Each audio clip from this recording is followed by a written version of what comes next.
All right, good evening, everybody. Thank you very much for joining us today. It's a lovely Tuesday evening. I hope you're having a wonderful one. Thank you very much for being here. So, today's session, we're going to be listening to two recordings, and then we'll have a conversation about that much later. If you're on, by the way, before we get into all of this, let me just ask that folks on TikTok will please power tap. Please power tap. Let's share and like the live and share as well. Also, click on the heart icon to join the team. If you're a member of the team already, kindly click on that to drop a heart, me. Let's drop a gift so that we can push the live together. That's for those of us on TikTok. Thank you very much to folks who liked earlier. I saw Bumblebee and I saw Koboko. Thank you very much for liking the live and for getting the numbers up. I really do appreciate that. The rest of us, please, let's all work together to keep the live going. Thank you very much. For those of us on YouTube and Facebook, thank you very much for being here. Good to have you join us today. If you look at the title on TikTok, you see something like Zik Yorùbá Tennis Club and why Yoruba culture thrives in the diaspora. That's actually like a melange of two different titles, but we're going to have a great time listening today. But again, like I said, before we get deep into this, please like the live, also share. Thank you very, very much. Okay.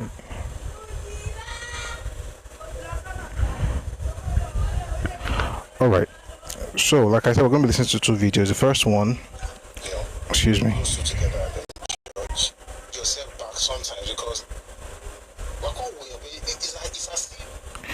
Okay.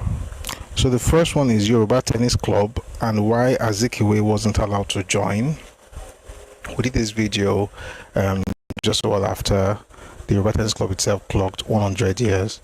So they celebrated 100 years, the 100th anniversary a while back, and then we had a conversation. And then the other one is titled Igbo versus Yoruba in the Diaspora, why Yoruba names are everywhere in Trinidad. So those two videos are what we will be listening to today. Please let's like the live, let's share, and let's keep the live going together. All right, so I'm going to start by reading the description on this particular video. Then when the time comes for the second one, I'll read the description as well. But first, let's change this image. All right, Yoruba Tennis Club and why Azikiwe wasn't allowed to join. The Yoruba Tennis Club recently marked 100 years of excellence with a similar. I'll tell that again. The Yoruba Tennis Club recently marked 100 years of excellence with a seminar series that had Nobel laureate Professor Wole Soyinka reflecting on the 1938 controversy. According to Nnamdi Azikiwe's autobiography, he claimed he was denied entry to the club because he was Igbo. The truth is far different. The Yoruba Tennis Club was created when Europeans excluded Yoruba people from their own clubs. It was a space built by Yoruba people for Yoruba people. Years later, Azikiwe, an Igbo man, decided to join and turned it into a controversy, calling the club tribalistic for reserving a space for Yoruba people. This is a classic example of claims made in the name of one Nigeria that ignore history and context. Zik himself later joined the reformed Ogboni fraternity and later left when it became quote-unquote ethnocentric. The question is, what should a Yoruba organization be, if not Yoruba?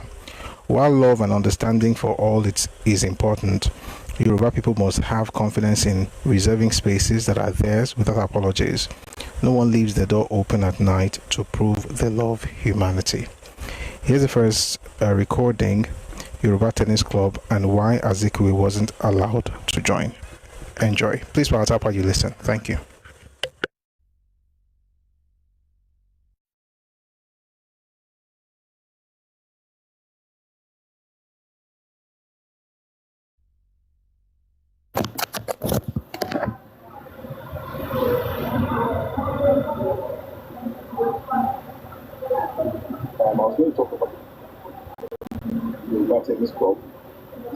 100 years.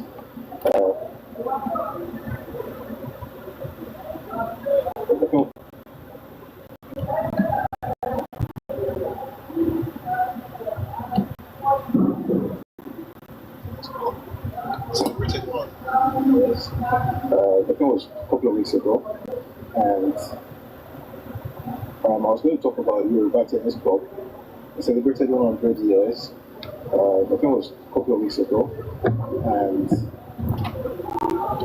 I didn't get to talk about it at the time. I think it's important for us to know what has happened so far. I'm going to play YouTube videos. I'll read an article. I'll read an excerpt from the 6th book very quickly, and then we want to get to the topic. Let's start with this interview with the Vice Chairman of the Yorùbá Tennis Club, Babatunde Shobamowo, Richard Osamilolo. Anyway, take a listen to this. It was on Arise TV to talk about the centenary celebration. Take a listen.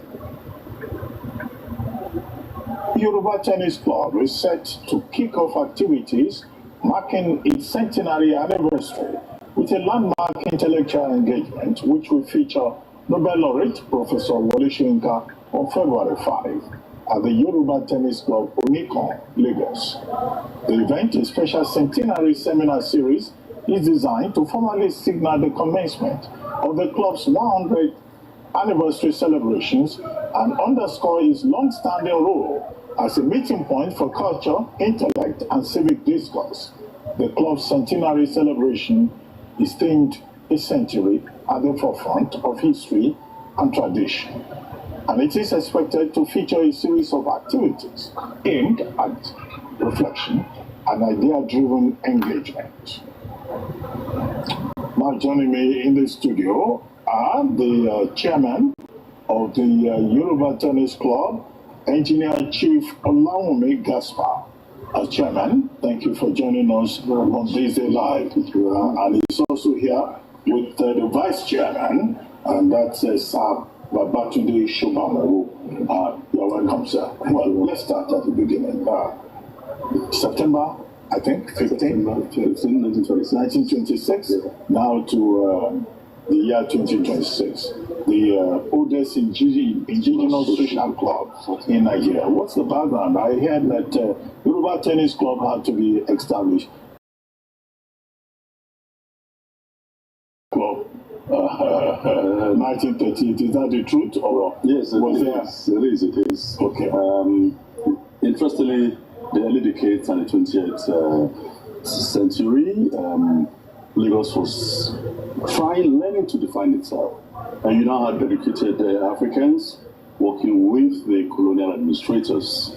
And these were very fluent and competent young professionals, but they were excluded from the space. What's the space?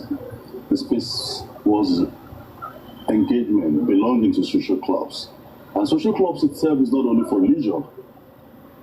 It's for legitimacy, it's for recognition, it's for belonging. And as young professionals, they thought, look, we went to the same schools with this guy, we went to Oxford, we went to Cambridge, we went to Glasgow, we went to Dublin. Why should we be excluded? And they thought, well, it's not a matter of carrying placards and all that. Let's look at a different path.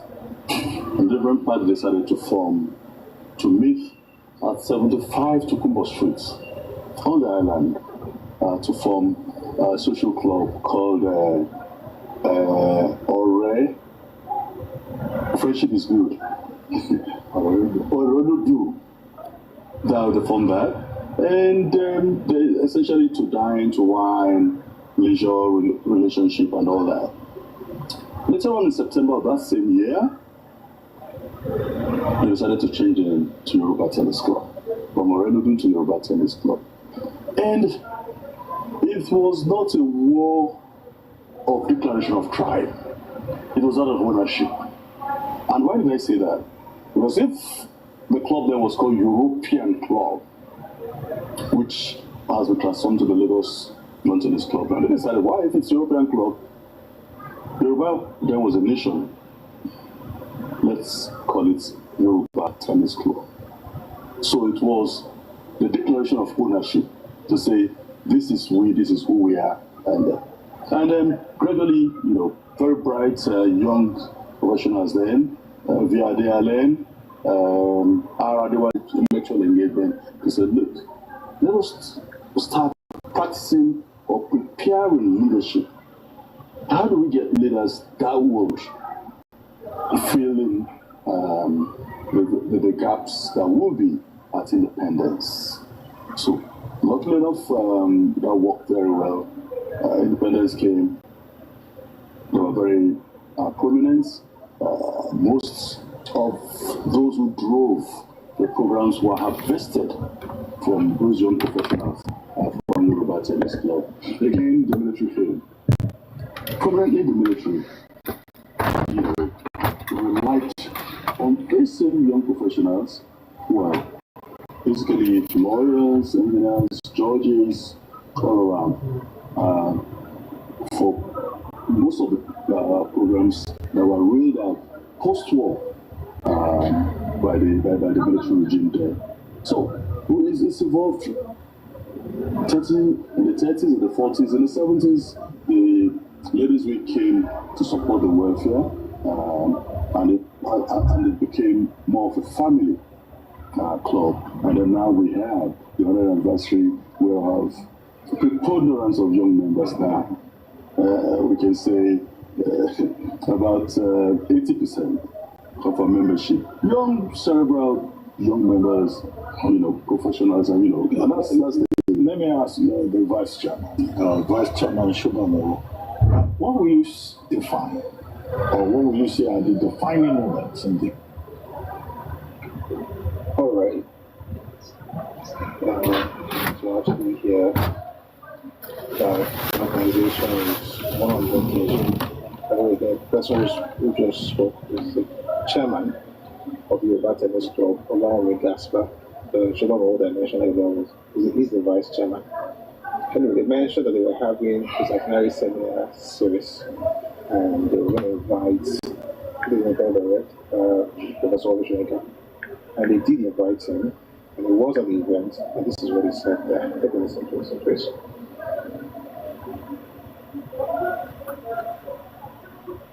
Universalist? No, that's not how humanity organizes itself. And this movement, which correctly, accurately named itself the Yorùbá Tennis Club, is both in recognition of the game and in recognition of who they were, who started the association, and the answer to all sorts of things is simply, if you don't like the name, go back to your own village and start your own. So now, to your... That line, if you don't like it, go back to your village and start your own. He was actually referring to a particular person and a group of people. When we can say a particular group of people, when he said if you don't like it, go back. This idea of universalism, that we are all global citizens, is nonsense. It's not real. It's not real. It's not based on reality, and that's what he's saying. And that's what he chose the name Yorùbá Tennis Club. I'm going somewhere with this. I want you to finish that thing. I want you to listen to it again, and then we'll finish his speech. And he said, if you don't like the fact that it's called Yorùbá, go back to your village and start your own. He was referring to a particular person. I'm going to receive something from that person very soon. Take a listen again. It's simply, if you don't like the name, go back to your own village and start your own. So now, to your question. Yes, I was actually thinking very nationally when I wrote that play. I was also thinking culturally, it's inevitable, that's where I draw my breath, in the culture of my own community. But at the same time, I was pessimistic. The play was supposed to be, according to the concept of some people, to be a product of celebration, of achievement. But I felt that the work was only beginning, and that the euphoria was not paying sufficient attention to what lay ahead. And the way you accurately, at least tie your vision to the future is to be aware of the past, of your own history. One of the horrors that I think this nation has encountered, I would like to cite as being relevant to the question which you asked. I use the word history just now. Many people use it loosely. They say I'm a historian, no, I'm a historian conscious and so on. No, history is something which we make of our very present, which made us what we are today, and we move from there. And that play was very conscious of the pitfalls that lay ahead through a failure to constantly live with that consciousness of what we are today as a guide to our vision of the future.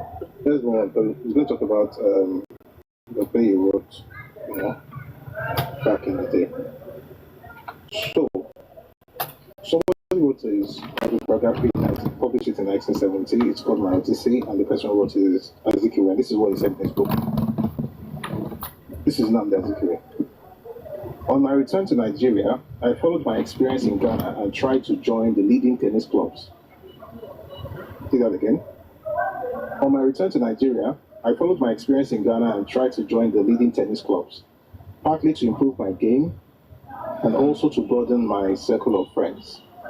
I applied for membership of the Yorùbá Tennis Club. At that time, it had in its membership virtually all the leading tennis players of Nigeria residents in Lagos, and most of these were well known to me, but I was debarred from membership. I asked a few friends, and I was informed that an unwritten law existed in that club not to admit into its membership any person of Igbo descent, no matter how eminent he might be. Naturally, I was disappointed because some of the players were my schoolmates and contemporaries.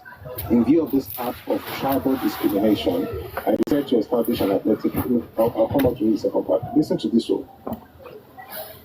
If a Yoruba person learn from the others, what they did by ensuring that I didn't join is the best thing to do, and how Nigerians should be structured.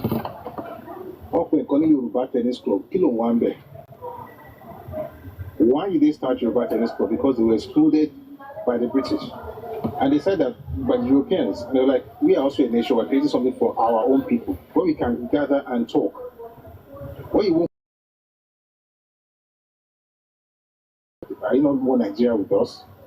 They created Yorùbá Tennis Club, and even back then, Zik is saying they were tribally discriminated, like it's theirs. And that's what Resolution was insinuating earlier. Like, if you don't like it, start your own. But here's the crazy part. Zik first threw tantrums about the fact that Yoruba people were not going to accept others into a Yoruba club in Yoruba land. And then he went ahead to create something, which is brilliant, by the way. But what it is actually quite interesting. It says here, naturally, I was disappointed because some of the players were my schoolmates. By the way, it wasn't like it was not that they excluded him because he was Igbo. They excluded him because he was not Yoruba. That's the point.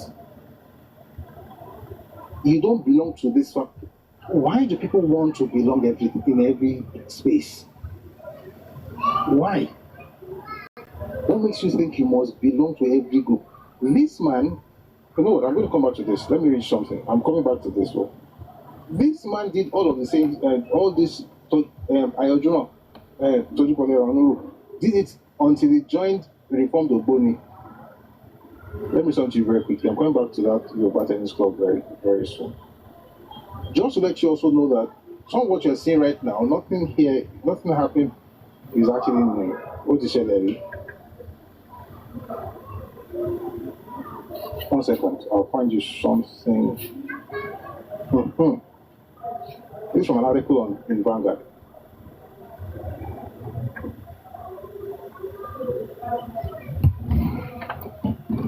Okay. One young public servant who got so close was bold enough to ask Zik about his association with Ogboni and the metaphysical powers attributed to him by some. What metaphysical powers? They said that, let me go back a bit. As a titled man and Ogboni member, a lot was attributed to Zik.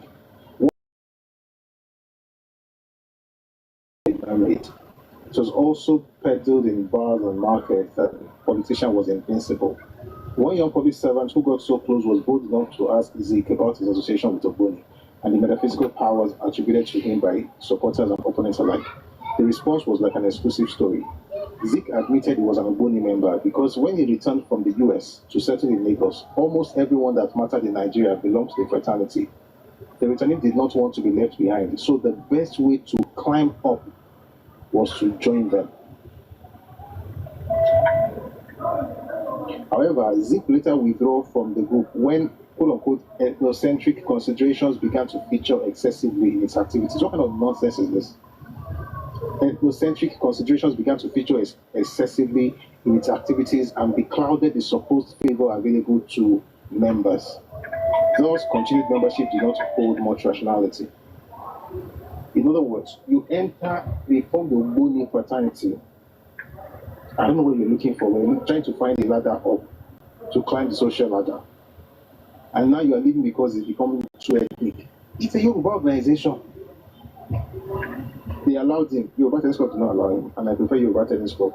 It's important to actually create some things just for yourself as Yorùbá people. Like, this is ours. Oh, does that mean you hate us? That's your business. Do you build houses and throw the doors open for everybody on your streets to enter? Tonight, before you sleep, are you going to shut your door or not? That space is for you and your family. That's what it means. I don't know why Yorùbá people are always apologizing for this thing in the name of, Anyway, let's go back to this. So Zeke says here that he applied for membership of the Yorùbá Tennis Club, and he was debarred from membership. Naturally, I was disappointed because some of the players who were my schoolmates and contemporaries, in view of this act of tribal discrimination, I decided to establish an athletic club which would open the doors of its membership to sportsmen and women of all races, nationalities, and classes residing in Nigeria. So with MRB Otun, I founded, guess the name of the club that Zeke founded in 1938. There's the name of the club. You work with Yorùbá Tennis Club. Zeke wants to do something that will be open to all of us, all Nigerians, all human beings, regardless of races and nationalities. And we went on to call it Zeke Athletic Club.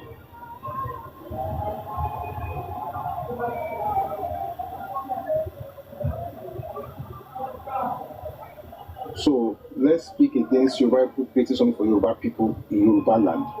When you create something and name it after yourself in Yorùbá land, that's for everybody. Why didn't you give it a name for everybody? Why didn't you call it Human Tennis Club? Why did you call it your name?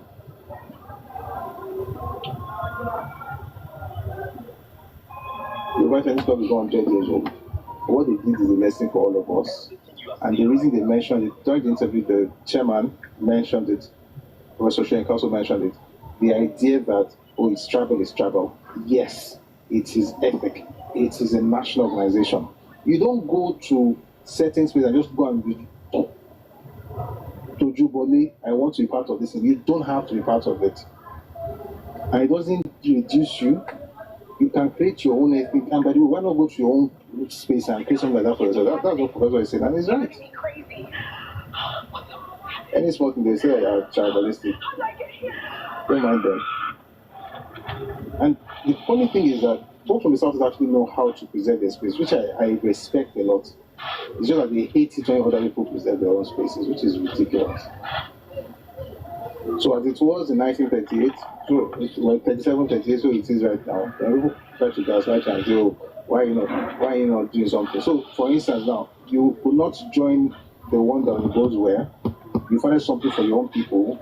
Now you allow others to join. Those others now come in to tell you how to run the place, because after all, we're all one Nigeria. Why are you speaking Yoruba? Can you imagine the audacity that it would take to say that the form of Ogboni fraternity was getting too ethnic?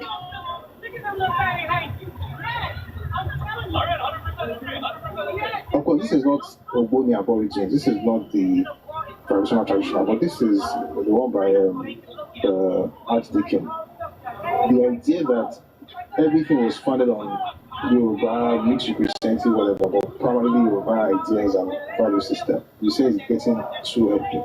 What were you looking for there in the first place? So Yoruba could be proud, and when you want to conserve or exclude others, you should. There are things you exclude. I mean, we exclude people from many things every day. There are things that are private. You don't want others to see. You exclude us, and you have the right to do so. Everything you have to open those. And when I was reading this book, by the way, he started mentioning people that joined the group. I saw different names. I saw a lot of Yorùbá. I was like, okay, now I understand. I was able to get people in 1948 to establish Yorùbá Federal Union against Ẹgbẹ́ to do that Yorùbá people have founded on their own. He had some Yorùbás to work with. Those are the ones that always want to prove that they are better than other Yorùbás because they are more, what's that stupid word? They are the tribe.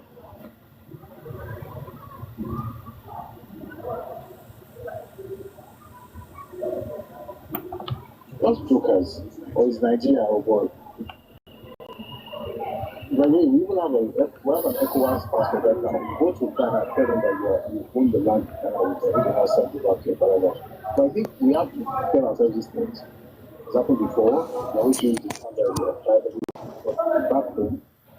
And when you can even go to freedoms, if they had on the Japanese club, I'm very sure they know what to do there. I'm very sure, 100%. But they tell you about how they are being tribalistic. It's a joke.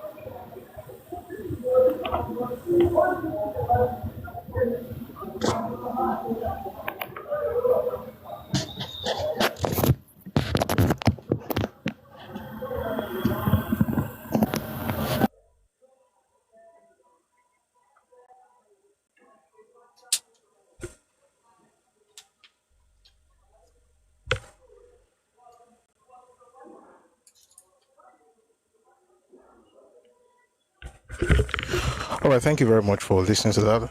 I just noticed that the sound was not of the best quality, but I'm going to make sure that this next one is a lot better than the first one. So this video is called Igbos versus Yoruba in the Diaspora. Why Yoruba names are everywhere in Trinidad. It was a reaction video we did a while back, and I'm sure you're going to enjoy it as well. Please, can you hear me? Can everybody hear me? Okay, but I say it's okay now. All right, so it's nice. Let's get into this one. I'm just going to read the description. I'll listen to the video. I hope this one is a bit better in terms of the sound. The global footprint of Yoruba culture is quite austere, especially after an Igbo commentator's recent trip to the Caribbean. Upon discovering Yoruba names throughout Trinidad and Tobago and noticing Yoruba language courses at the University of the West Indies, the traveler responded with a familiar demand for federal character and quota systems. The expectation was that Igbo culture should be granted equal prominence overseas as a matter of fairness, echoing the administrative structures found back home in Nigeria. This reaction highlights a significant misunderstanding of how cultural influence actually works on a global scale. In the Caribbean and South America, Yoruba dominance isn't the result of government-mandated quota or sheer population numbers. In fact, Yoruba people accounted for only about 8.3% of the Africans brought to the New World during the transatlantic. 1 second, please. You can hear me? Okay, good. Sorry, I thought I saw something else. Let's go back to this. In fact, Yoruba people accounted for only about 8.3% of the Africans brought to the New World during the transatlantic era. Despite being a smaller percentage, the cultural weight they carried, from the Orisha religion to their resilient linguistic structures, allowed their heritage to take deep roots and flourish across centuries. True influence is a matter of quality and the ability of a culture to adapt and endure under pressure. While some might view this global presence through the lens of a competitive quota system, the reality is that the Yoruba legacy in the Caribbean exists because it was preserved with such conviction that it became part of the national identity in places like Brazil, Cuba, and Trinidad. This video explores the how and why behind this ubiquitous influence, moving beyond numbers to understand the enduring power of Yoruba civilization. This one is called Igbo versus Yoruba in the Diaspora, Why Quotas Don't Work Overseas. Enjoy.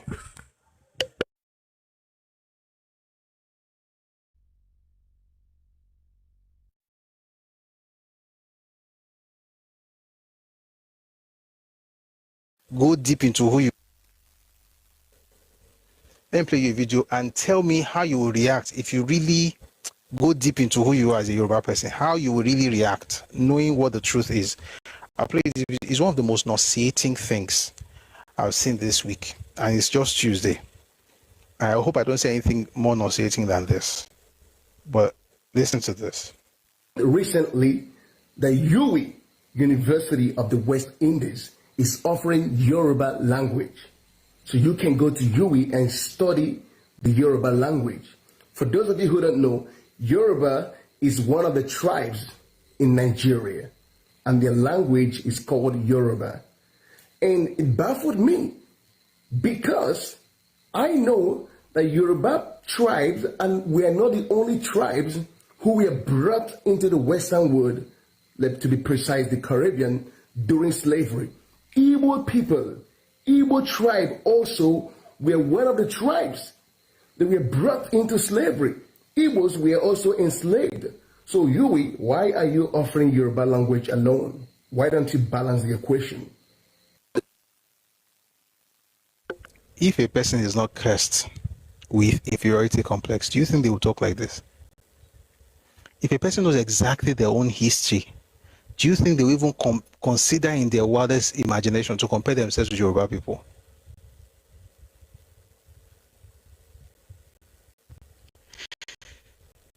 Folks think life is about federal character and quota supply, a quota system. And when you hear quota system in Nigeria, you think of Hausa. You may not be totally correct though.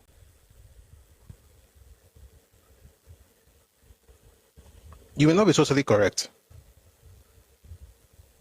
I'm looking for another one. I'm going to play it. So that you have to hold yourself back sometimes, because it's as if you are talking to like a gnat. Like there's no. Do you know why?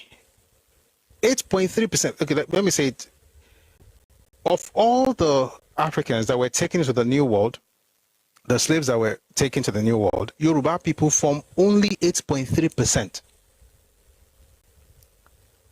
Igbos were more than Yorubas that went, because, I mean, I don't want to go into the history of why they were more.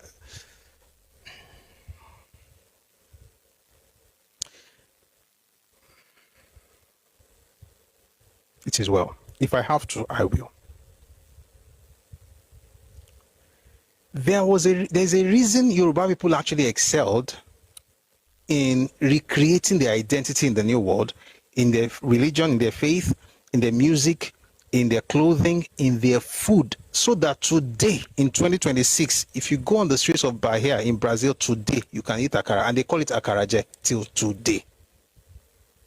And they did that for two reasons. There was a research that was carried out in the 1850s and 1860s. There's a video I have on YouTube. Please watch this video. I'll see if I can find you the title. Please watch this video. I think it's going to really, really help to understand how. Let me just summarize by saying this. While the others went with their bodies, Yorubas had systems, structures that they replicated, whether it's in government or in music, living, or in community organization. That's what researchers found way back in the mid-19th century, when they were studying the phenomenon of how can you have 8.3% in the of the population, but you have influence that is not commensurate with your numbers. Like it's disproportionate with your numbers in this place. Why? You know what? I think I should read some things to you guys. Oh boy, I'm already speaking to. Let's do this way. I'm going to play the other video while I find you the page, because I think it's important to do this. I know where I started from. I started with how do you respond to this, knowing who you are as a Yoruba person? The only way you can respond to it is to be condescending. Unless you find a way to on a normal day. If you don't know, if you understand how they did it, you will be condescending. And you'll be right to be, but sometimes you just don't want to do that. I'll play you the second video and find you the book. Two books. History of the Yoruba by... Give me a second, let me think. 2 books. The Yoruba, The New History by Akinwumi Ogundiran, and History of Yoruba by Stephen Banji Akintoye. I'm telling myself, sorry, I'm thinking out loud. Let me play the second video while I find this stuff. It's another ridiculous nonsense from you know who. Take a listen while I find you that book or that page. We have a drive on to rename new places where our ancestors stepped in from, right? So that there will no names of places. From the first day that I stepped my feet on the soil of Trinidad and Tobago, I felt it in my spirit that Afro-Trinidadians are from Ghana and Nigeria. So they are beginning to rename East Porospen villages with names from Nigeria, yes, right? Especially from Nigeria. Okay. Okay. We have Oshobo here with the Bitam Gardens. Okay, Bitam Gardens with name also yes. Oshobo. All right. So that's how we doing it. That is where we want to do. East Port of Spain, we remain. Yoruba village. Yoruba village map. Yes. Listen, they are using Yoruba village. I want the Igbo village. I want Igbo. I'm from the Igbo tribe. This is really amazing, but they seem to have forgotten to add some Igbo names, because Igbo tribes were one of the tribes who were also enslaved and brought to the Caribbean. I need Igbo names. Sierra Leone Street. We are Majuba crossing. Yeah. Yes. Okay, really? So we settled all over. But because of the condition in which they brought us, we weren't allowed to name anything after us. So now we are naming it. Amazing. God bless my sister. God bless you. Do you know the kind of insanity that a person must be experiencing in order to go to Trinidad and Tobago and hear them naming their towns and streets and whatever after Yoruba towns, Abeokuta, Ile-Ife, Osogbo, and so on and so forth, and you, in your inferiority complex, which is essentially what it is, you then tell them that you demand Igbo name, not because of influence, but because you also have people that were taken to slavery. It's not based on numbers, it's based on influence and impact. And quantity doesn't matter when quality is speaking. I'll read 2 books I mentioned earlier. The more you understand Yoruba history, which we've not even, we do it sometimes, we're going to do more of it. The more you just feel, you feel like, I'm already feeling like it.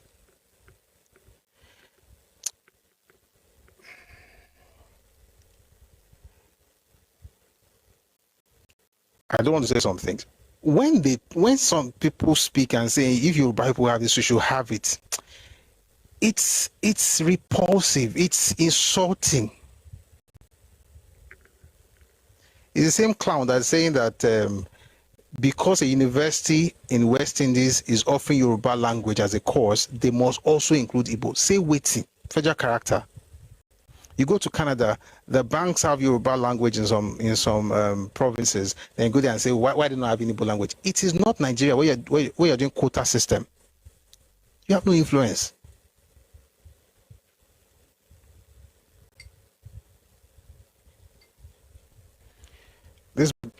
I'm going to read some things very quickly. Let me start with the Yoruba, A New History by Akinwumi Ogundiran. I'm going to make it very fast. Although the Yoruba were among the African cultural and language groups to arrive in concentrated numbers in the Americas between 1736 and 1850, they were not more numerous than many other major African ethno-linguistic groups. Overall, they accounted for about 8.3% of the over 12 million unchained Africans who arrived in the Americas throughout the history of the Atlantic slave trade. Of their 3 major points of disembarkation, there were not more than 12% of Africans carried to Cuba, and there were less than 20% of those who disembarked in St. Dominic. It was only in Bahia that they constituted a majority, accounting for about 40% of the African disembarkments during the 19th century. Despite their relatively small numbers overall, no other African tradition or community of practice had as much influence as the Yoruba in the formation of the New World African diaspora culture during the 19th century. In other words, as many previous observers have noted, the overall gargantuan impact of Yoruba culture and political agency on the New World was out of proportion to their comparatively light demographic weight. Nevertheless, the increasing number of Yoruba arrivals in the Americas during the 19th century breathed new vitality into the lives of African cultures in the Americas. Their presence in large numbers also infused new socio-political urgency into the anti-slavery and anti-empire struggles in the Western Hemisphere. The reasons for this Yoruba historical footprints remain a subject of intense and exciting scholarly debate. I'm going to tell you the reasons much later, but here's the point I'm trying to make here. That overall, Yorubas accounted for only 8.3% of the 12 million slaves that were taken out of Africa. So it wasn't like we had more people. So it was not about, oh, we're also here. No, it's like, what was your purpose? What was your impact? What did you do? This is not about if you have this one, you must also have this one so that we can be fair. You know that nonsense we do in Nigeria? If you have, so you have somebody from here who can do something, but you have this person who cannot do it. But just to be fair, let's have it so that we can say that we are fair. And that's how you end up with 8 typists in a typist pool with only one typewriter, like the guy who mentioned, the gentleman mentioned last week. Now, he said that when you look at the influence across the Americas, whether it's in music and in culture and in the socio-political urgency and the way they worked with the anti-empire, slavery and so on and so forth, you begin to ask questions, how did they do it? So I'm going to quickly get to the how. So we know what happened, but how did it happen? And yes, you're very correct. Great time in the comment section saying everyone wins a medal. The idea that we are in a place like Oprah Winfrey Studio, where say you get a car, you also get a car, you also get a car because the other person gets a car. That's not how life works. So everybody doesn't get a medal if you didn't run well. Let me read the other part to you now. Where was it? What was I reading? Okay, good. So let me just go back a bit. So it says, the total number of Yoruba taken to the Americas as slaves from the first in about the late 16th century to the last ones in about 1867 has been estimated to be about 1.12 million, representing less than 9% of all Africans taken to the Americas. The other book said 8.3%. Less than 9%. Okay, so a little less than 9% of all Africans taken to the Americas as slaves during the 3 centuries of the trade. Of this number, nearly 80% were taken away in the century between 1750 and 1850. Yoruba slaves were taken to most regions of the Americas, from the area of Chesapeake Bay, or is it Chesapeake Bay, in North America, to that of Rio de la Plata in South America, as well as to many of the islands of the West Indies. Various sizes of Yoruba slave groups emerged in Virginia, North Carolina, South Carolina, Georgia and Florida in North America. Some of the countries of Central America, Costa Rica, Nicaragua, Panama, and others, Guyana, Suriname, Venezuela, and Brazil in South America. It's talking about how they got there. I don't want to read all those things because that's not why we don't have that time. I just want to go to how they did it. Okay, now let's read. I've said it before, but like I said, it's important to also read the sources so we know where we're coming from. It's not like someone's just making anything up. So they're trying to make themselves feel happy. It's more than that. But it's good to make yourself feel happy as well, but it's more than that. Let me read to you here. Okay, go back just a bit. I'm excited about this actually.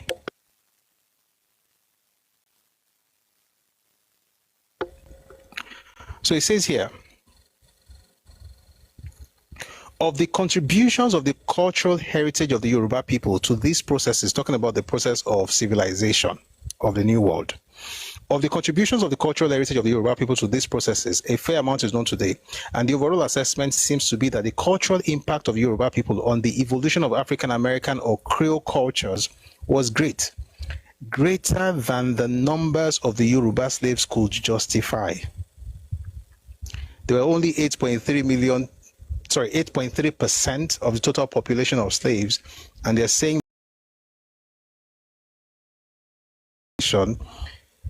or to the evolution of African American or Creole cultures was great, but it's actually greater than the numbers of the Yoruba slaves could justify. In a recent study, David Eltis writes, within coerced African migration, the Yoruba were among the latest to arrive, but we were neither the most numerous nor the least scattered over the Americas. In other words, they were concentrated in some spaces. Reasonably precise estimates for other groups will eventually become available, but it is probable that the Igbo and some West Central African peoples were larger and more heavily concentrated than the Yoruba. The Igbo in parts of the British Caribbean and some of what have been termed Congo groups in southeast Brazil. Yet, the impact of the Yoruba speakers on Creole societies that emerged in many parts of the Americas appears to modern scholars to have been strong, and in the light of the evidence presented here, out of proportion to the relative size of Yoruba arrivals. It's a phrase you see in every mention of this phenomenon. Out of proportion to the numbers, they are not as many, so how come they had so much impact and influence? In comparison, that is, with other African groups, they contributed considerably more to Creole or African American civilization in oral traditions, especially as expressed in songs, religious rituals, stories, proverbs, and so on, as well as in various modes of family and societal structures. This is where we're going. The main explanation for this is to be found in the strength of the civilization from which the Yoruba of the New World were extracted and taken away into slavery, its strong family and settlement traditions, its urban orientation. It's urban, like we're urban in nature. We have cities and towns. It's not about, you get. So it says here, the main explanation for this is to be found in the strength of the civilization from which the Yoruba of the New World were extracted and taken away into slavery. There's something that the late Archbishop Benson Daosa used to say. A lizard in Nigeria will not become an alligator in America. If it didn't day, it didn't day. The reason they were able to do what they did abroad was because of the civilization from which they were taken. So it's not about the fact that we are many. We're not singing we'll be many. It's about impact and influence. Quality, not quantity. The main explanation for this is to be found in the strength of the civilization from which the Yoruba of the New World were extracted and taken away into slavery. Its strong family and settlement traditions, its urban orientation, its social and associational traditions, its innumerable cooperative, collaborative, and support institutions, its highly developed artistic culture as expressed in the visual arts and folklore, and its strong religion. The view of the Yoruba voiced by Louis Antoine M. de Vauteuil in 1858 is similar to views expressed by many other foreign observers in that century. He wrote that they were, this is what somebody wrote about Yoruba people in 1858. It says, they were guided in marked degree by the sense of association. The principle of combination for the common weal has been fully sustained wherever they have settled in any numbers. In fact, the whole Yoruba race may be said to form a sort of social league for mutual support and protection. An additional explanation was the widespread cultural influence which the Yoruba established over much of West Africa before and during the centuries of the slave trade. To the east and west of Yoruba land, Yoruba traditions and myth of origin and Yoruba ideas of the importance of Ife early influenced the Edo and Aja. As states and trade grew in these places, the Yoruba language, as will be remembered, developed into a sort of common language, especially for commercial purposes. No doubt a product of the widespread impact of Yoruba trade. The expansion of Yoruba cultural influence reached its climax in the era of the greatness of the Oyo Empire. Oyo being not only an empire builder and trader, but a mighty carrier of Yoruba culture far and wide. Founded and led by a mixture of Yoruba and Aja elements, the Kingdom of Dahomey minutely mirrored Yoruba cultural institutions and traditions, all of which were later reinforced by Oyo conquest and overlordship. In particular, through the Dahomey and other Aja people taken as slaves across the Atlantic, the influence of Yoruba culture was already significant in a number of places, for instance, in Haiti, long before the arrival of Yoruba slaves. and considerably assisted the growth of Yoruba cultural influence after that point. Bahia province was one of the richest sugar plantations areas of Brazil, beginning from the 16th century. Most of the sugar plantations were established in the area of soft, marshy soil, and so on and so forth. But when you get there, they had the common religion, Yoruba facial marks, surviving Yoruba personal names, belief in common descent from Oduduwa, and belief in Ife as a common sacred ancestral home. You know, so Yoruba people that sometimes can't see being can roll one another meta. If you call you don't understand what that thing does to you. You give birth to children, they know where they are coming from. Do you know how when I'm talking with my children, when I'm talking about our family and our family tree, our genealogy, I see pride like in their face. And you can see them happy. You see the joy. They know where they are from. I can tell you, Abraham begat Isaac, and Isaac begat Jacob, and Abraham begat Isaac, Isaac begat Jacob, Jacob begat the 12, and then I can explain that to you biblically, but I can also say that to you in our own family tradition. It's the same way when it comes to this idea of Ife. You are not looking for identity, you're not looking for origins, you know where you're from, you just build. Your job, the job of the children, or even you yourself, is to build. Going forward, not going backward to look for what is not lost. One of the reasons these people were able to coalesce and build together was because they had an identity that was already cemented in their being. The point is, the person who is saying here that why didn't they have their own ethnicity, did not even have a common identity until the Europeans, the British, gave them one. You had your own centuries, if not a millennia before, in fact, more than a millennia before these things came along. And the person would then go to Trinidad and Tobago and tell them that, why would you have only Yoruba names? You must have Igbo names. Who are you? That's what people do in Nigeria. By throwing tantrums and saying, if you're doing for this one, you must do for it. Even when you're not qualified for it. It's like having a football match and you say all the players must come from all the ethnic groups in Nigeria. Do you know if Nigeria wants to, when you go to play football, do you not see a lot of people? Do you see anybody say, oh, why Igbo? No, because for whatever reason, it could be nepotism, but for some reason, they can play. Let them play.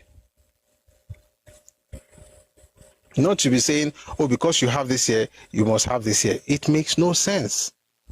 When it comes to culture, when it comes to influence, when it comes to structure, you cannot be mentioned. Not because people hate you, but because you don't have it. I'm not mentioning anybody. You can fill in the gap. This is how Yoruba built what they built in the Americas. I don't want to make a full session out of it, but we did a session a while back, and I think you should watch it on YouTube. I'll look for the name for you so you guys can enjoy it like fully. If you go on YouTube and look for in Busiori's section, look for how did the Yoruba become the blueprint in the New World. Maybe we should listen to it one of these days. How did the Yoruba become the blueprint in the New World? It's on YouTube. We went deep into it. It's not based on federal character or quota system. It's based on impact and influence. Somebody asked me which book was it? I read two books, Yoruba, The New History by Akinwumi Ogundiran and A History of the Yoruba People by Sevibaji Akintoye. So the reason you cannot have a new world what Yorubas are having is because your forebears did not create the kind of structures that Yoruba forebears created, not in the new world, in Nigeria, in their homeland. So that when they were taken out, even though it was a terrible experience and was bad, they had something to fall back on. They knew who they were, they knew whose they were, they had their cultural identity, they had the framework, they had their worldview. All they had to do was tap into it and recreate it abroad. And that's why last week, for instance, there was a float in Sao Paulo in Brazil with different Yoruba deities. And the best way to understand, by the way, if you're a Christian, and I saw what happened last week, by the way, on social media, spread on X, where you have this people now fighting over a religion. If you're a Christian or a Muslim or you're not doing traditional worship, if you're a Yoruba person, the best way to explain that thing to you is that if you went on the street of, say, Greece today, And you see them talking about Achilles. You see them talking about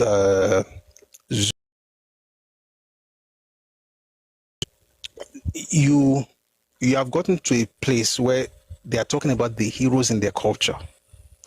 In reality, and I want to say this to you, but I'll talk about it later. In reality, when you hear people talk about Shango, Ogun, Yemoja, when you start hearing those names, think of your heroes.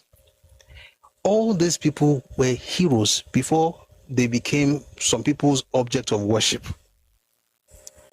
Stop thinking it's a religious thing. That thing is a flow to celebrate ancestors. And when we say ancestors, we're talking about your heroes.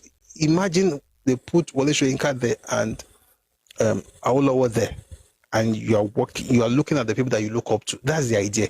The only difference is the era. So in our generation, who do you think you can create a float for that you be carrying like that people will celebrate? Those who have gone ahead of us: Fela, Awo, Tashulani, Gani Fawemi, Sam Ajayi Crowther, Robert Macaulay. You have all these people, Ken Doherty. You have all these people that you can look for, H.O.D. Davis.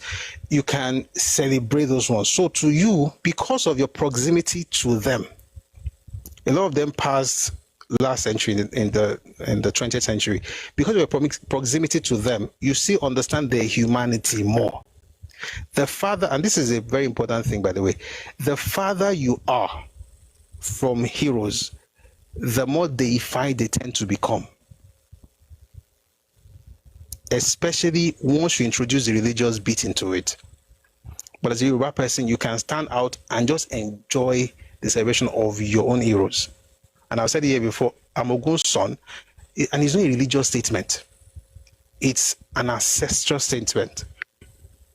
And when you see those things, and I think everybody's always just going to the extreme. One is saying everything here is mysticism. The other one is saying everything here is demonic. But in reality, it's about celebrating your fathers. And you don't have to spiritualize it. Anyway, all of that to say that you can see the float in Sao Paulo, and that's a product of the people who took with them what they had before they left home. You can't replicate that based on federal character and quota system. If it didn't day, it didn't day. May God bless you.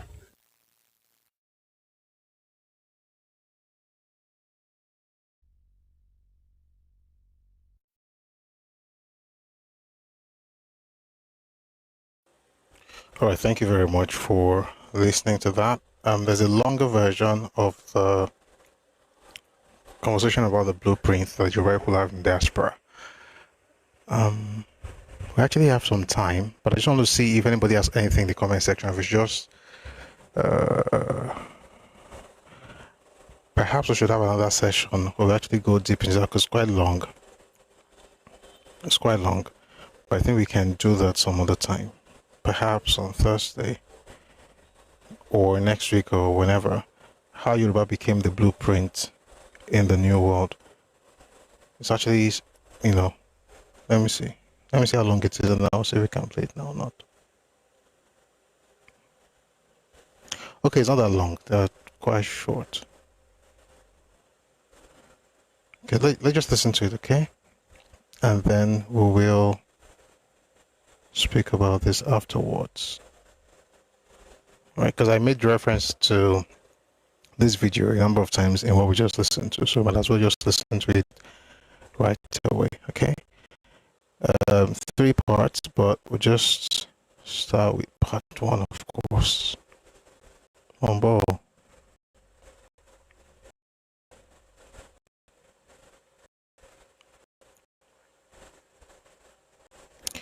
How did the Yoruba become the blueprint in the new world?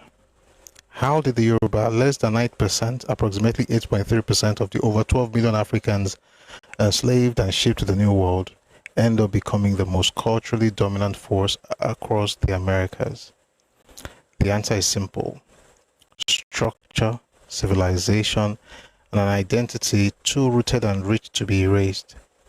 While others carried bodies, the Yoruba carried systems, language, religion, resistance, and community. They did not just survive the brutality of slavery, they left an imprint so deep it still echoes in Brazil, Cuba, Haiti, and beyond. And now some folks with shaky historical roots are suddenly claiming they founded the source of Yoruba civilization. Please, if appropriation were a sport, there would be undefeated champions. In this video, we break it all down. No myth, no fantasies, just receipts. So we're going to listen to this 3-part video, how the Yoruba became the blueprint in the New World. Take a listen.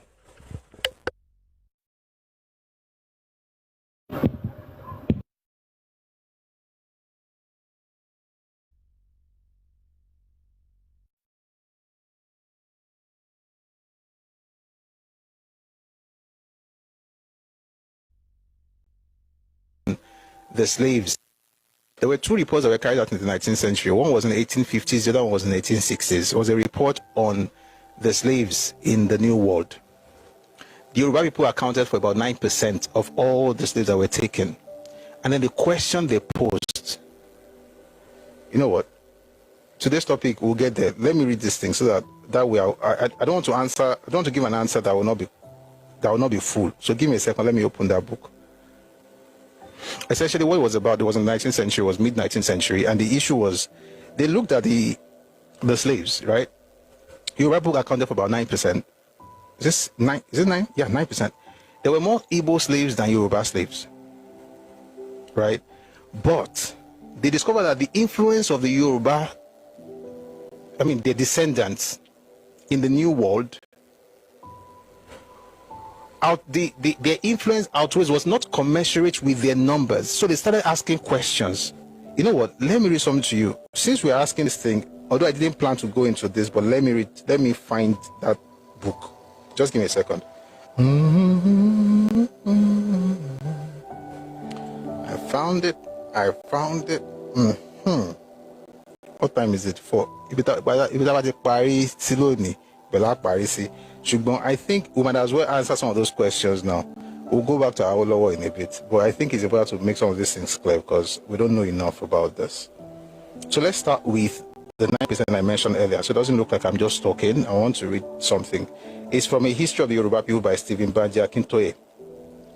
The total number of Yoruba taken to the Americas as slaves, from the first in about the late 16th century to the last ones in about 1867, has been estimated to be about 1.12 million, representing a little less than 9% of all Africans taken to the Americas as slaves during the 3 centuries of trade.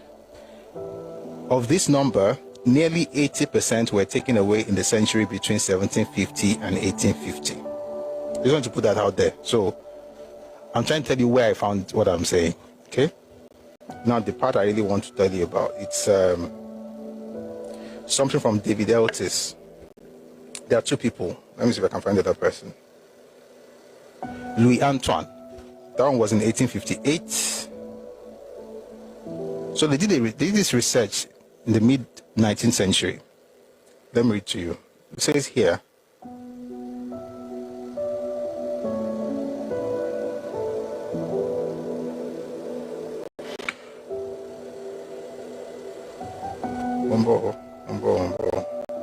okay. Of the contributions of the cultural heritage of the Yoruba people to these processes, what processes? Let me go back a little. But as most studies of the African diaspora would confirm, every such creating, inventing, and forging was informed by the African cultural heritages that the slaves had brought with them. Thus were produced the many variations of African American cultures or Creole cultures, now existing as very significant contributions to the civilization of the New World. Of the contributions of the cultural heritage of the Yoruba people to these processes, a fair amount is known today, and the overall assessment seems to be that the cultural impact of the Yoruba people on the evolution of African American or Creole cultures was greater than the numbers of the Yoruba slaves could justify. In a recent study, David Eltis writes, within coerced African migration, that's among the slaves, the Yoruba were among the latest to arrive, but were neither the most numerous nor the least scattered over the Americas. I want to read something. It's a comparison between the Yoruba and the Igbo as far as what happened in the New Americas, in the New World is concerned. However, why it's important is that it goes back to culture, it goes back to history, it goes back to origin. So please stay with me. It won't be a very long read, but you like it.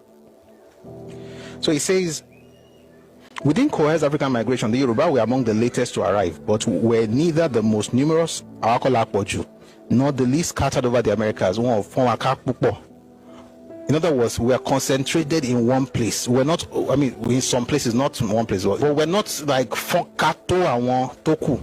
So the question is, if we're not as dispersed, as scattered all over the place, how come our culture,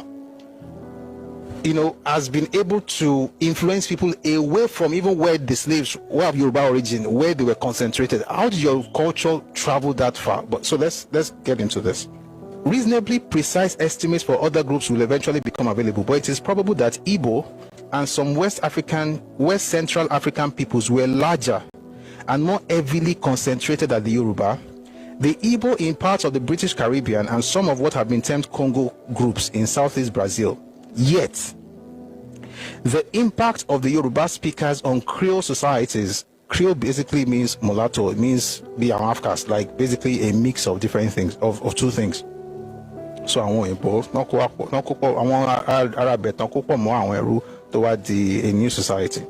So it says here, yet the impact of the Yoruba speakers on Creole societies that emerged in many parts of the Americas appears to modern scholars to have been strong, and in the light of the evidence presented here, out of proportion to the relative size of Yoruba arrivals. In other words, the influence that we have is out of proportion when you consider our numbers. But the question is not, let's celebrate that. No, the question is why. That's why I think he answers it, and we'll go to Louis Antoine, because he really went deep into it. So stay with me. It goes, let me read this one. It says, in comparison, that is with other African groups, the Yorubas contributed considerably more to Creole or African American civilization in oral traditions, especially as expressed in songs, religious rituals, stories, proverbs, and so on, as well as in various modes of family and societal structures. The main explanation for this is to be found in the strength of, listen, if you're Yoruba, please listen, you've got to be proud. You know the kind of pride I'm saying. It says, the main explanation for this is to be found in the strength of the civilization from which the Yoruba of the New World were extracted and taken away into slavery. In other words, I'll continue reading, but let me quickly say something. There's a quote by Archbishop Benson Idahosa. He said, a lizard in Nigeria cannot become an alligator in America. If he didn't die, he didn't die. What the Yoruba had in terms of the civilization at home was what they carried with them. That is why, even though they were not as many, even though they were not as scattered, they had more enduring legacy than other groups, because those other groups did not have that kind of civilization where they were coming from. There's no complex structure in Igbo society. None. Guys, there is no, I didn't say was, there is no complex structure. Do you know what it means to have a king? You guys think it's about somebody carrying a crown, say, it's you. It's that, but it's that and more.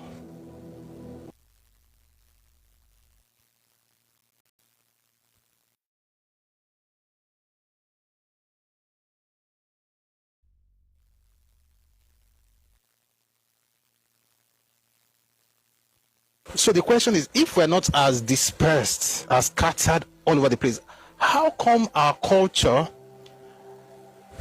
has been able to influence people away from even where the slaves were of Yoruba origin, where they were concentrated? How did your culture travel that far? But so let's get into this. Reasonably precise estimates for other groups will eventually become available, but it is probable that Igbo and some West Central African peoples were larger and more heavily concentrated than the Yoruba. The Igbo in parts of the British Caribbean and some of what have been termed Congo groups in southeast Brazil. Yet, the impact of the Yoruba speakers on Creole societies, Creole basically means mulatto, it means be an Afghans, like basically a mix of different things, of two things. So I want both, I want Arabet, toward a new society. So it says here, yet the impact of the Yoruba speakers on Creole societies that emerged in many parts of the Americas appears to modern scholars to have been strong, and in the light of the evidence presented here, out of proportion to the relative size of Yoruba arrivals. In other words, the influence that we have is out of proportion when you consider our numbers. But the question is not, let's celebrate that. No, the question is why. That's why I think he answers it, and we'll go to Louis Antoine, because he really went deep into it. So stay with me. It goes, let me read this one. It says, in comparison, that is with other African groups, the Yorubas contributed considerably more to Creole or African American civilization in oral traditions, especially as expressed in songs, religious rituals, stories, proverbs, and so on, as well as in various modes of family and societal structures. The main explanation for this is to be found in the strength of, listen, if you're Yoruba, please listen, you've got to be proud. You know the kind of pride I'm saying. It says, the main explanation for this is to be found in the strength of the civilization from which the Yoruba of the New World were extracted and taken away into slavery. In other words, I'll continue reading, but let me quickly say something. There's a quote by Archbishop Benson Idahosa. He said, a lizard in Nigeria cannot become an alligator in America. If he didn't die, he didn't die. What the Yoruba had in terms of the civil, right? So you have the legislature as the Warefa, you have the Ogboni as judiciary, you have the king as executive. Let me give an example. Jeez.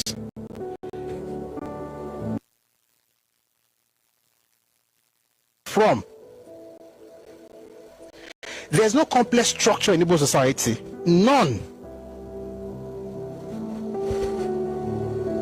Guys, there is no, I didn't say was, there is no complex structure. Do you know what it means to have a king? You guys think it's about somebody carrying a crown, say, can't be you. It's that, but it's that and more. Let me give an example. When Oduduwa created Ife as a city-state, there were 13 settlements that he banded together. I mean, there were issues before everything eventually worked out, but he triumphed, and then he banded the 13 together. After he became king, he had to do something to placate those people. In Ife, I'm Ife, by the way. In Ife, it's called Esisun. They had to come up with a structure that allowed for them, it's like a treaty, that allowed for them to be part of what was going to be done. So they had to create a very complex structure that will allow for them not necessarily to be in the palace because they're no longer kings, but to also have, let me give an example. Jeez. During the struggle between Oduduwa side and Obatala side, Oduduwa side won, but Obatala became a deity. Why do you think that happened? That's politics in religion. It's a deep, I won't go into it because they had to make sure that even those people who lost were seen as part of society, and then they could create a formidable society together. Then you had to have chiefs or your cabinet, Iwarefa, and they were legislative. They had legislative duties. They were the legislature. Then they had to create Ogboni, that's the judiciary, right? So you have the legislature as Iwarefa, you have the Ogboni as judiciary, you have the king as executive. Then you have to have quarter chiefs. There are different Ogbo. That's how I call it in Ife. Ogbo is quarters. You have different quarters that still existed today, guys. The quarters I'm talking about, the one I am from, is been there for more than a millennium. I'm from there. Every quarter has head. Princes like me now, I cannot become a chief. Somebody called me the other day and said they want to make me a chief. I can't. I'm a prince. So princes then have their own chief. It's called Shoko. We have our own. Then, so you have at the city level, you have at you have the legislature, you have the and why do they have that Ogboni? Because they make sure that, listen, The king has no absolute powers. See, in Yoruba land, if we call you Kabiyesi, it's akmole, it's respect. Maybe regular people cannot ask you, but people can question you. The Ogboni originally was the judiciary of the government, the judicial arm of government, right? Not the secret society it has become now and all of that, but it was secret, but it was more than that. After all of those things, now that is governmental structure, and this is, by the way, we have a prime minister. That's Obalufe. They say it's still there today. So Oni is there, but there's Obalufe, who's the prime minister in Ife. This same structure was exported to Oyo. Oni became Alaafin. Obalufe became Bashoru, and then Iwarefa became the Oyomesi. The Ogboni was there in Oyo as well. You move that to Ijebu, Ogboni becomes Oshugbo. It's the same thing. You have checks and you have oversight, you have checks and balances.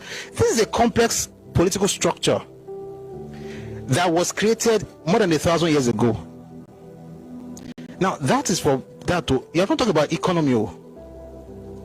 They had to create something like, if they had 3 toll gates in the 1000s, 3,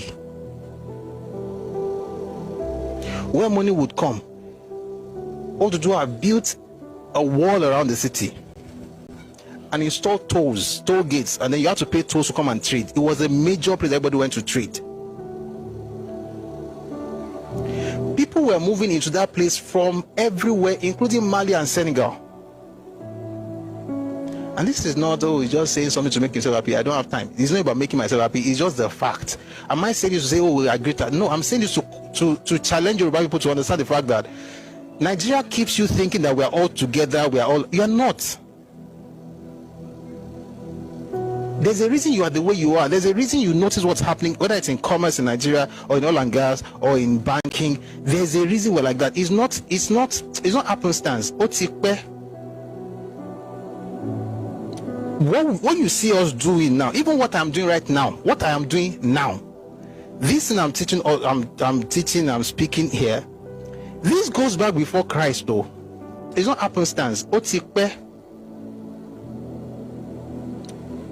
you see us doing now, even what I'm doing right now, what I am doing now, this thing I'm teaching, or I'm speaking here, this goes back before Christ though. Orumila was a philosopher in Yoruba land though. More than 1,000 years ago, we already had a school where people were trained. If you read Akin Jogmin's book, it was called the Kedu. It's a school. How do you have philosophy as a course if you are hungry people and you don't know how to take care of yourself agriculturally, economically, spiritually, financially, politically? How do you have philosophy classes? Guys, we're having philosophy classes. I'm not joking. 7 years in school.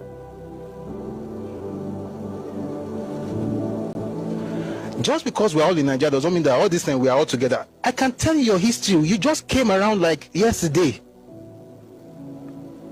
This thing I'm doing, Orumila did the same thing using observation. There was spirituality to it, yes, but for the most part, it was based on observation.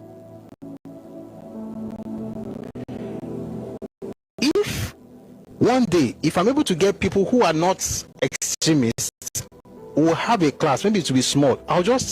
We'll just have conversations on the philosophy of Orumila. You'll be shocked at how, I've done it here before, but some people were just unnecessarily extremists about their religion. They don't understand that it's beyond that.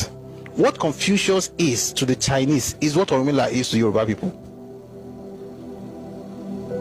And the way Confucianism was structured and practiced in even till today in China, regardless of your religion, you could carry Confucianism on your head.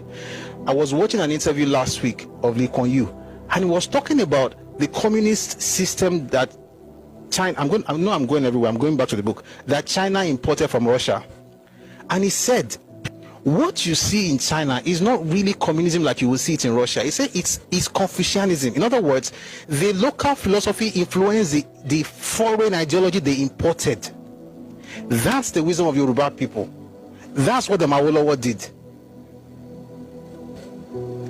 China has 5,000 years of unbroken civilization. That's the Yoruba story. Not all this one. Are we Nigeria? Are we Nigeria? We finished in 1960. You are demeaning yourself. Then you're talking to somebody who literally has a name meaning slave, telling you that he owns your father's house. The person who on a normal day, nothing could have put us together.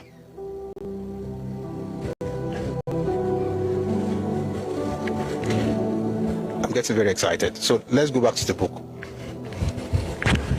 What am I talking about? We're talking about what was responsible for the influence that the Yoruba people, slaves that were taken away. What was responsible for the influence they had in the New World? So let me go back to it and I'll try. Guys, I can't promise you that I'll be quiet because it reminds you of possibilities. I'm not happy. I'm not we were great in the past. No, it tells you why we are who we are today. I have not finished what I was saying. No, I've not finished. I'm talking about political structure. The economic structure was put in place. Apart from the toll gates, they had to create a product in Ife in the 1000s that eventually changed the dynamics of politics. The product is not bigger than this.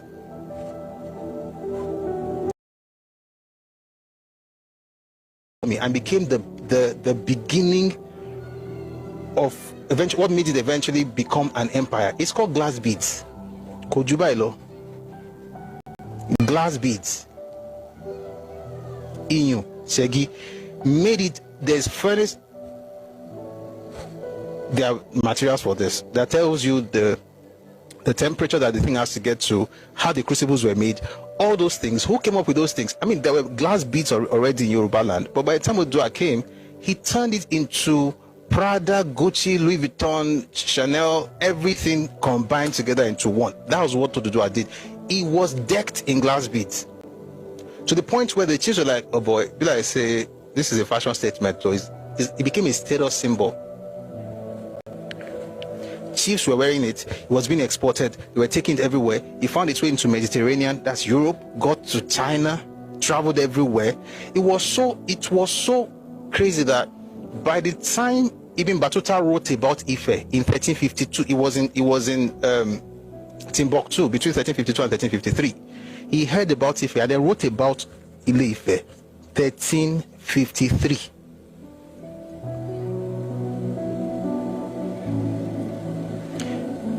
Let Nigeria not destroy your mentality about who you are. 13. It was there between 52 and 53. It was while he was there that he wrote stuff about Ife.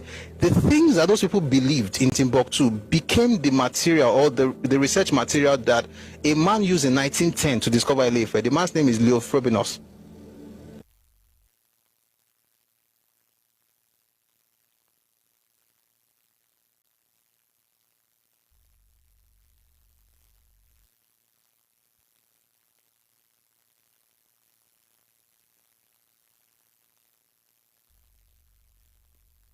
What am I talking about? We're talking about what was responsible for the influence that the Yoruba people, slaves that were taken away.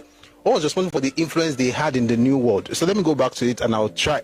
Guys, I can't promise you that I'll be quiet because it reminds you of possibilities. I'm not happy. I'm not we were great in the past. No, it tells you why we are who we are today. I have not finished what I was saying. No, I've not finished. I'm talking about political structure. The economic structure was put in place. Apart from the toll gates, they had to create a product in Ife in the 1000s that eventually changed the dynamics of politics and power in this part of the world. The product is not bigger than this. But that product became the mainstay of Ife economy and became the beginning of what made it eventually become an empire. It's called glass beads. Kojubailo. Glass beads. Inyu, Segi, made it. There's furnace. There are materials for this that tells you the temperature that the thing has to get to, how the crucibles were made, all those things. Who came up with those things? I mean, there were glass beads already in Yoruba land, but by the time Odua came, he turned it into Prada, Gucci, Louis Vuitton, Chanel, everything combined together into one. That was what Oduduwa did. He was decked in glass beads to the point where the chiefs were like, oh boy, be like, say, this is a fashion statement, or it became a status symbol. Chiefs were wearing it. It was being exported. They were taking it everywhere. It found its way into Mediterranean, that's Europe, got to China, traveled everywhere. It was so crazy that by the time Ibn Battuta wrote about Ife in 1352, it was in Timbuktu between 1352 and 1353. He heard about Ife and then wrote about Ile-Ife 1353.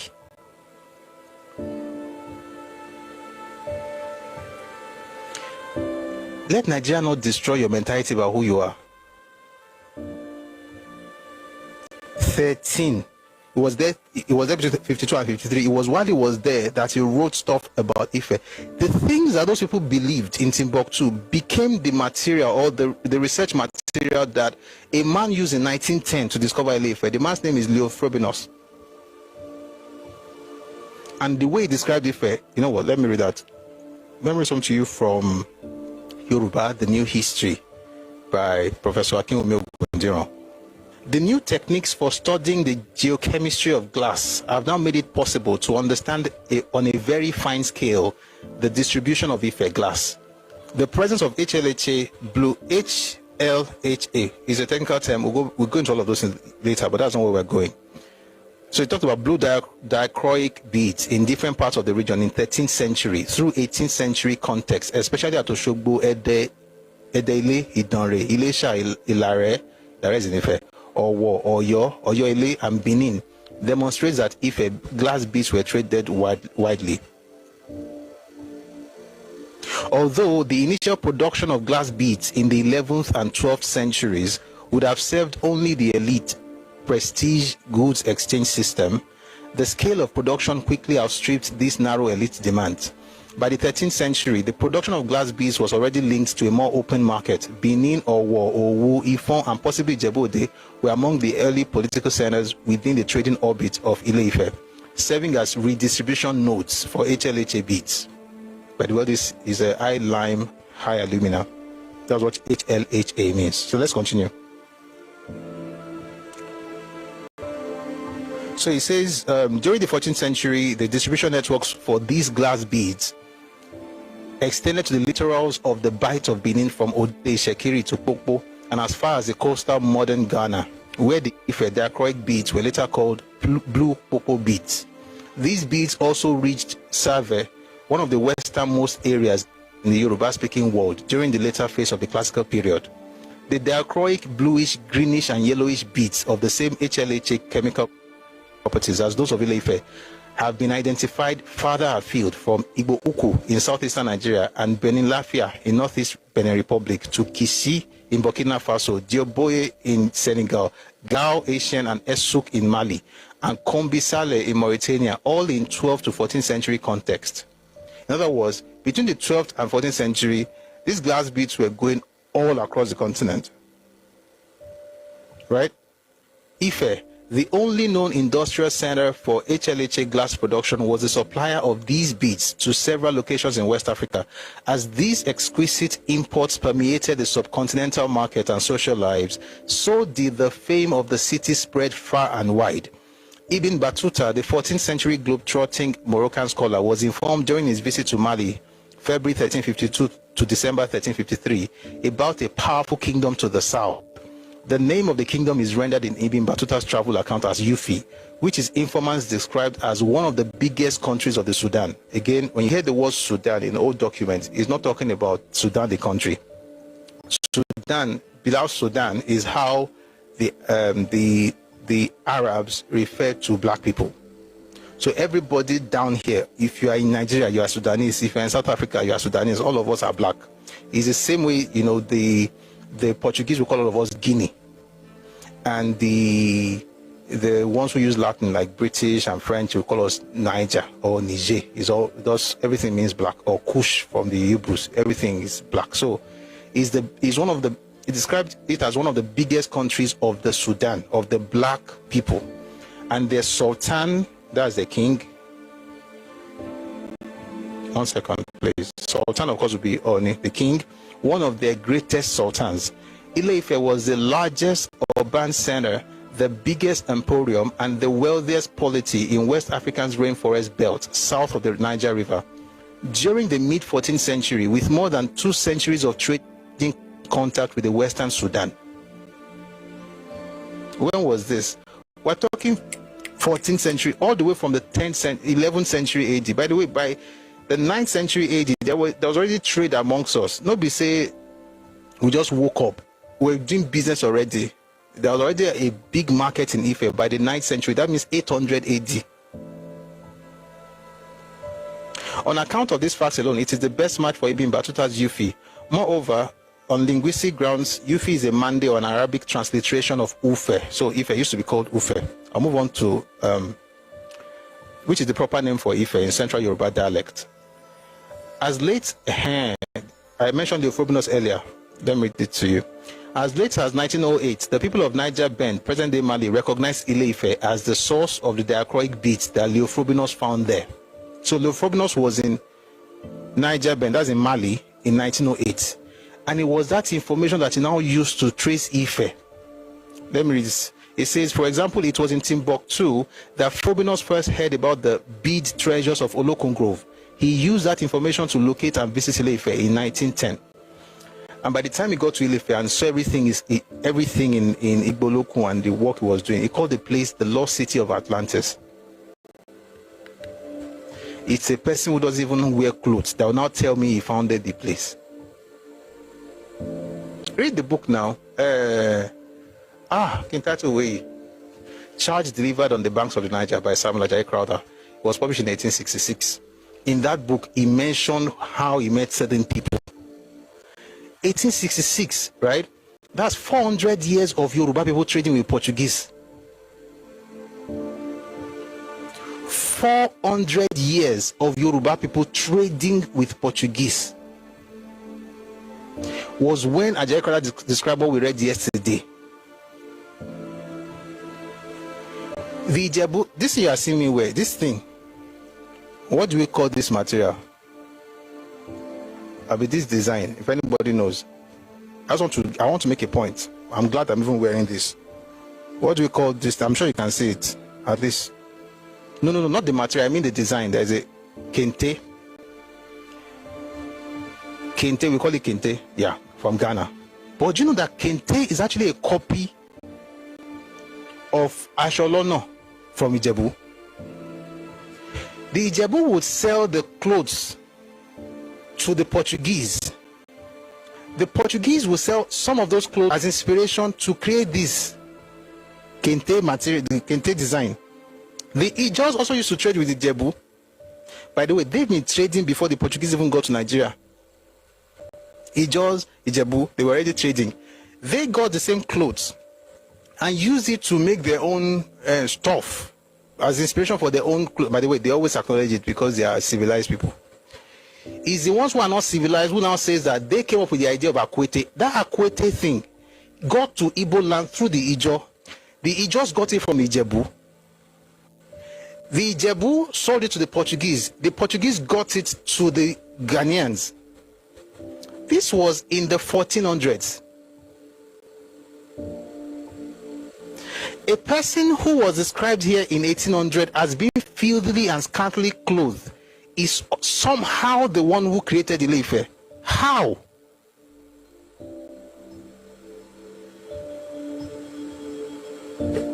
There's a report I read, it was last year.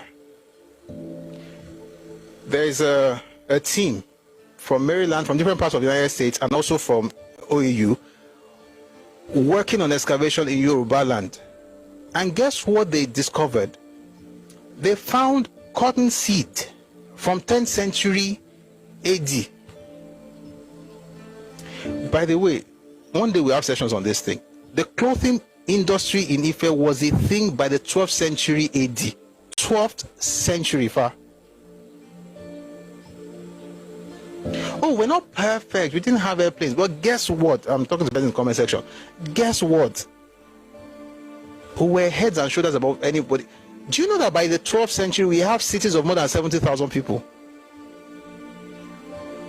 And we didn't have acephalous or autonomous communities by that time. Our era of autonomous community was before Christ.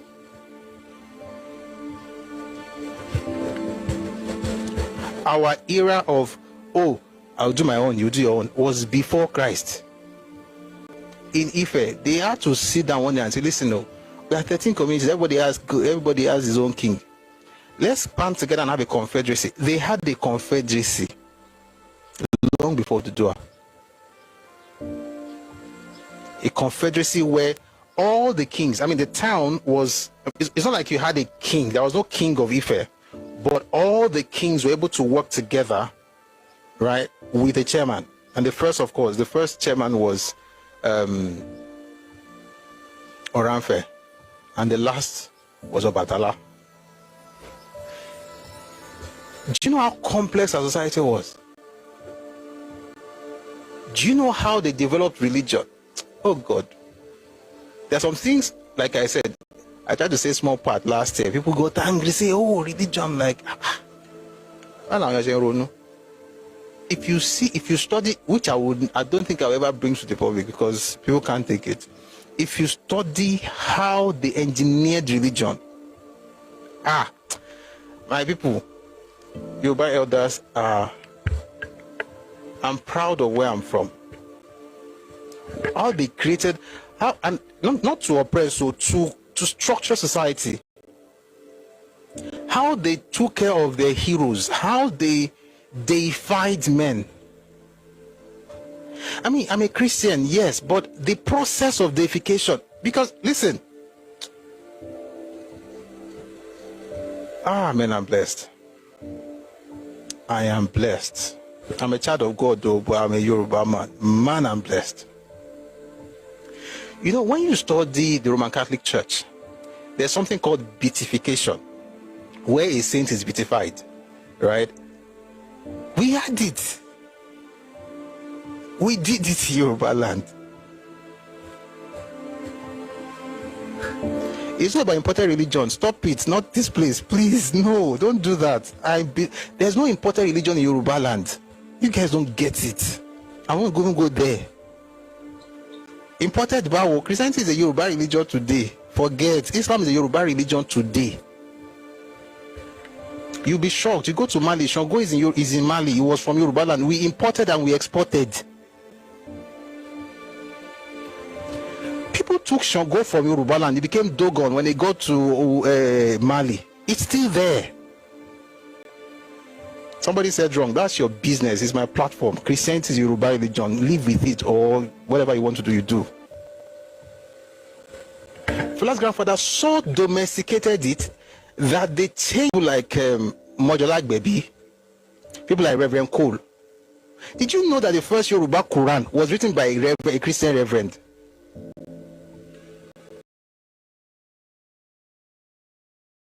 Yoruba Quran was translated. The second one that was translated by a Muslim was not even as good as the one by a Christian, because they said that one was translated from Arabic and then it got some things wrong. This one did from English to Yoruba and it was good, and they used it for many years. And it was a Christian. Why? But why was he able to do that? Is Yoruba? All these, I'm a religion, you are a religion, you are clinical. You don't even understand where you are coming from. Your elders. Stop praying to me to Eastern. Guys, sorry. These are the Yoruba. Gunukwe way. You think Gunukwe is from Yoruba land? It's Nupe. Does that matter? No. Why? Because we also exported. We did it so well that Oyinbos came and became not just adherents of our religion here, they also became priestesses and priests. One of them is Susan Wenger. You can research her name. She's on her. She's Austrian.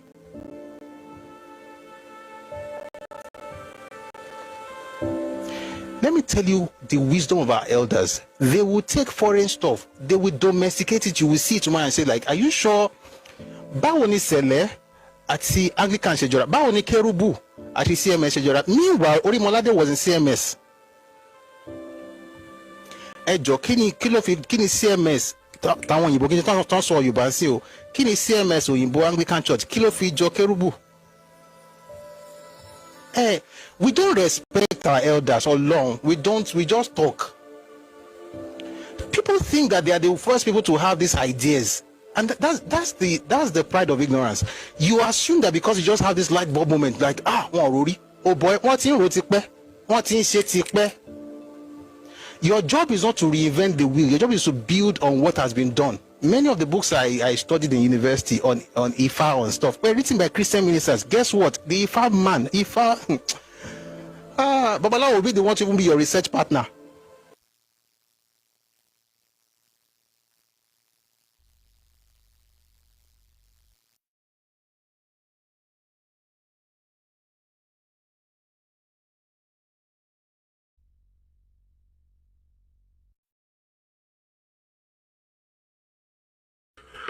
All right. Thank you very much for listening to that. Towards the end, I think we're going into something quite deep. And to be honest, I think social media has a way of making people think they understand stuff. So when you talk about things that you spent decades researching and you've had to study, and then people on social media tell you, oh, I'm not going to, don't cast your pearls before swine. But as a Yoruba person, you should be proud, and you should look at things differently. Use your own context, not the context of your neighbors. That's why I don't like comparisons, because for the most part, the people you're comparing yourselves with, they make you feel good because you think you're better than them. But in reality, you're not even yourself with, oh boy, don't shake on my entrance. Of course, he's going to do better than him because he has spent years studying, learning. But that would be dumb, right? Because why would you want to do that? Which is why I don't like comparing Yoruba people with other ethnicities, regardless of the nonsense people say on social media and say Yoruba person, I'm wondering, how do I run to catch up? Not to sit down and be saying, okay, I'm better than some people. But it's also important to remind people who somehow get their joy from comparison that and that's not, you can call it pride, I don't really care, but it's not even about pride, it's just about understanding basic concepts of self-worth. Okay, so we listened to a number of videos today, and the last one we listened to was how did Yoruba become the blueprint in the new world. And essentially it's because of the structure we had back home. But I'm glad, we all came out to enjoy this. Tomorrow, we're going to have a full session. I know it's Wednesday. We should have waited till Thursday, but I think we're going to have I would like us to have a full session tomorrow. I want us to finish the hour on trial series so we can get to other things. So with hour on trial, I think we can do Wednesday and Friday. But if you're joining us for the first time, we always say, we have the sessions every weekday, Mondays to Fridays, 4 p.m. Ife time, West African time. So we'll be here tomorrow. We're going to have a full session tomorrow discussing our on trial. But we're going to hopefully try to finish the bit on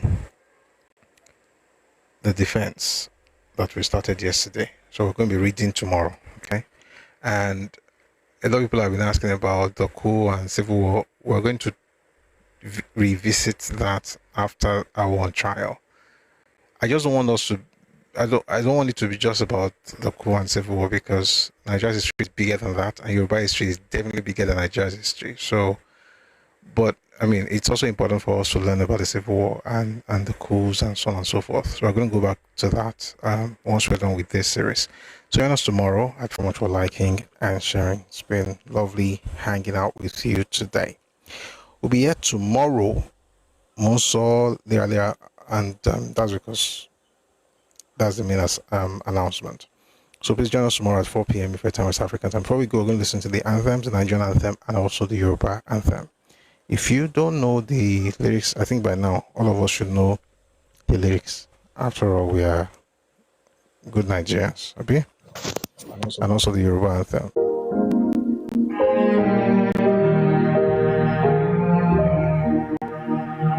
Nigeria.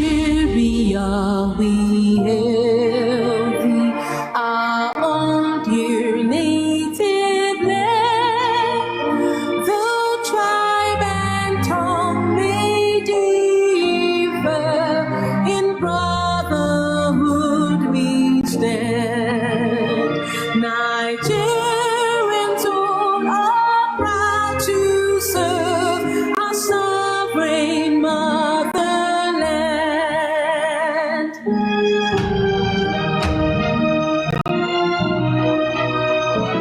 Our flag shall be your symbol that truth and justice reign. It means all battle honored, and this we count as gain. To hand unto our children a banner without name. Lord of all creation, grant this our one request. Help us to build a nation when no man is oppressed. And so with peace and plenty, Nigeria may be blessed. Nigeria may be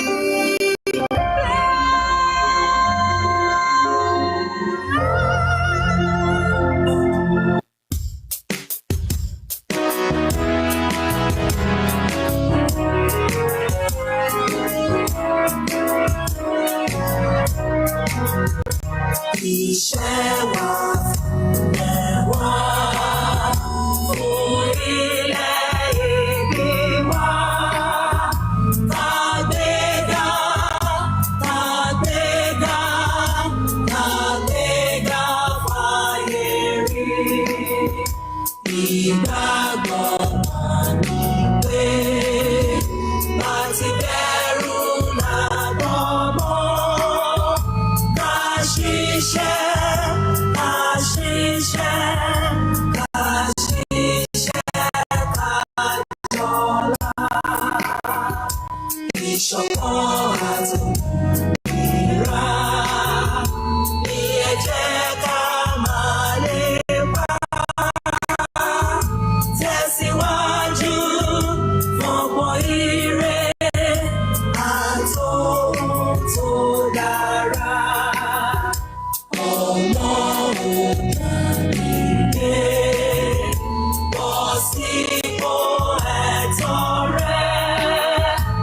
Ìwọ ni ìmọ́lẹ̀ gbogbo adúláwọ̀.